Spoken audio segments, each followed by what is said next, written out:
ஆமா, உனக்கு பொண்ணு பார்த்துட்டு இருந்தாங்களே, என்னாச்சு? ஆமால, அப்படி ஒரு சம்பவத்தையே மறந்துட்டேன் பாரு. ஜாதகத்தை வாங்கிட்டு போய் 4 மாசம் ஆகுது. அந்த நாய தேங்க்ஸ்டா. ஹலோ, யோ புரோக்கரே, எங்கேயா இருக்க? பண்ணிட்டியா? நானும் பண்ணிக்கிட்டு தான் உட்காந்துருக்கேன். அப்படியே அந்த வழியா வா, உங்கள்கிட்ட கொஞ்சம் பேசணும்.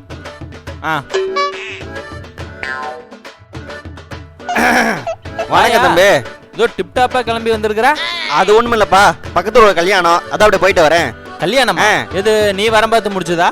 இல்ல இல்ல இல்ல, அதான பார்த்தேன். நீ வரம் பார்த்தா அது என்ன கல்யாணத்துல முடிஞ்சிருக்கு? யோ, பொண்ணு பார்க்க சொல்லி 4 மாசம் ஆச்சு. இது வரைக்கும் ஒரு பொண்ணு போட்டோனாச்சும் கண்ணில் கட்டிருப்பியா? அது விஷயமா தான் பக்கத்தூர் வரைக்கும் போகணும். ஒரு 1000 ரூபா தான் கொடுங்களேன். 1000 ரூபாய் என்னையா? 10,000 ரூபாய் கூட தரேன். முதல்ல ஏதோ ஒரு பொண்ணு போட்டோனாச்சும் காட்டியா? தம்பி, நேத்து கூட உங்க போட்டோவை பார்த்துட்டு ஒரு ஃபேமிலி எனக்கு கால் பண்ணாங்க. அப்படியா? என்ன சொன்ன? நீங்க ஏதோ நிறைய படிச்சிருக்கீங்களாமா, வரதட்சணைக்கு அதிகமா கேட்பேன்னு நினைச்சுக்கிட்டு பொண்ணு வீட்டார்ல பயப்படுறாங்க தம்பி.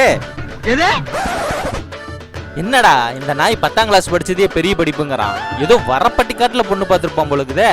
இப்ப என்னடா சொல்லலாம்? பேசாம நீ வரதட்சணை வேணான்னு சொல்லிரு.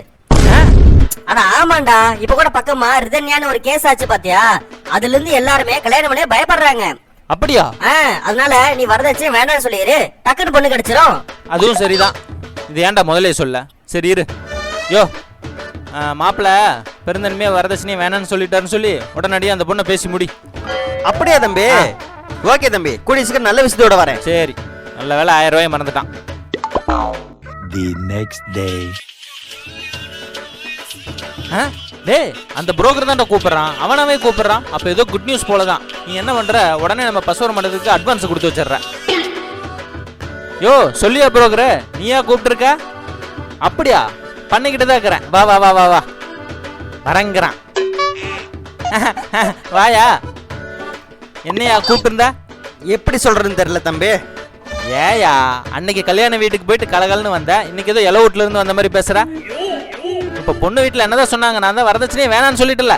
அட போங்க தம்பி, நீங்க வரதட்சணை வேணான்னு சொன்னதுனால பையனுக்கு எங்க குறைய இருக்க மாட்டேன்ட்டு மாப்பிள்ளையே வேணான்ட்டாங்க.